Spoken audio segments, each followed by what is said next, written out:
Welcome to another episode of Pixelvalve, and as you can see today I'm sitting in my car and I'm actually in an underground car park, so I apologise for the lighting, I apologise for the quality. But anyway, it's just an update, and I thought you might be interested to know that the Tessar adapters or converters are ready, they're working, here they are, and they're really sweet. There's no need to do anything anymore with these, no fiddling, nothing, other than taking 3 screws out, remove the original and replace it with this version, 3 screws back in. That's it, job done. How easy is that? Nothing needs to be removed from the lens, from the internal mechanics of the lens, and it's as simple as that. So this is listed now, and I'm going to go on and work on the other lenses now, the other adapters. This really fits well.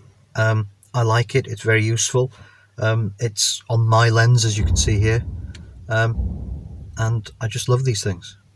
Beautiful pieces of history and a work of art in engineering. I'm not talking about my work, by the way. I'm talking about the Carl Zeiss lens, of course. It's a real beautiful lens. They all are. They're all very nice and special lenses, aren't they? So anyway, I just wanted to let you know that that's ready and available. But it hasn't been easy, you know. It's never straightforward, these things. This is an adapter or converter, whatever you'd like to call it, which has been cut in half so that I can examine the profile and take measurements. And the reason I've done that is because although the actual file, the computer-aided design file, has been okay and ready for quite a while, printing it is another thing completely. You see, printing these things has its own set of problems. The act of printing causes the item to actually distort, and the nature of printing isn't really very accurate. You have to dial it in, so to speak. There are lots of problems with it, and it takes a long time to tune and get right. And even then, it's not going to be absolutely perfect, but they're, close enough, I think. So a few people, they've even asked me, could they have the STL file to print it themselves? And the answer is quite difficult, really, because I suppose, yes, I could give you the STL file, but to be able to print it out, that's a completely different thing. You see, when I first attempted a resin print with this, I found that the lens adapter didn't fit the lens. And the reason for that is because of the way these resin printers print. They expose a surface of resin to light, and of course, as you know, light doesn't just travel in one direction, it scatters, and that causes a kind of bulging. So you have to get the exposure right, and you have to get the tolerances right, and that's a really fiddly, difficult process.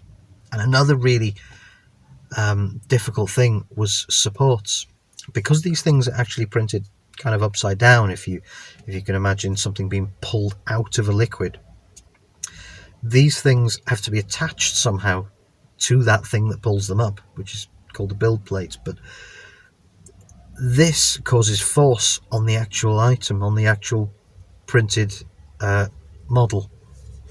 And industrial printers, I think they're probably more geared up for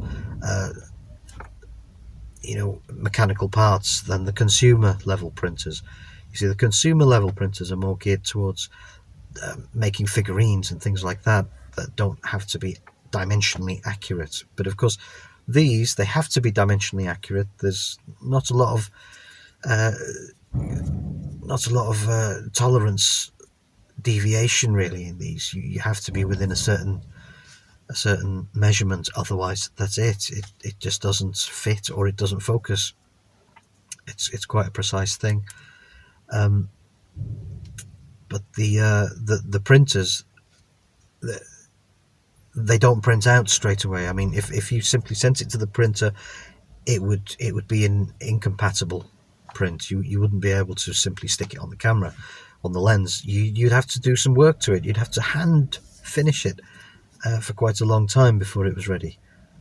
Of course, that's not ideal. So I've perfected it now to a point where I don't have to hand finish these. I can simply press a button, print it out, and there you go. We've got one. But it's a very difficult process. It's not as easy as you might think. So anyway, it's just an update today to let you know where I am, what I'm doing, and how things are going. I haven't forgotten about any of these things. I am still making them, and I use these lenses myself, so I'm really keen on trying some of these things out myself.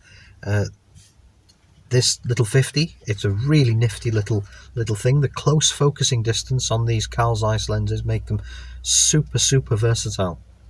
So it's definitely worthwhile, because to have this on my Nikon camera, it's a dream come true. So I'm glad anyway, even if it's just for myself, but I am sharing them. So I want to know what you guys think of this, what you people think of this. I'm really interested to see what kind of shots you've taken with your camera, because I'm not such a great photographer. I can do it, but it takes a very special kind of skill to get that beautiful picture. And of course I can get a sharp picture. Anyone can get a sharp picture, but you know, there are some real artists out there with these things, and I love seeing what other people can do, because although I'm good at some things, not so good with other things. I'm still learning with photography, really. I mean, I did it when I finished school at 16. I started with the old film SLR cameras, and I left it then until recently, and I got back into it. So there's been a massive gap for me with that, and there's a lot of differences with the DSLRs, I find. But one thing I really missed and couldn't do without is my vintage lenses. These lenses are nothing compared to the modern ones. I can't do with them. Can't do without these. I mean, it's it's the character on these lenses, on some of these lenses, are just mind-blowingly fantastic. So anyway, if you do happen to get one of these things, I'd love to hear your story. I'd love to hear about it. I'd love to hear your adventures with this on your Nikon. Of course, if there's any problems or anything that you've noticed or differences, let me know, because I am constantly updating these things. So thanks for now. Bye.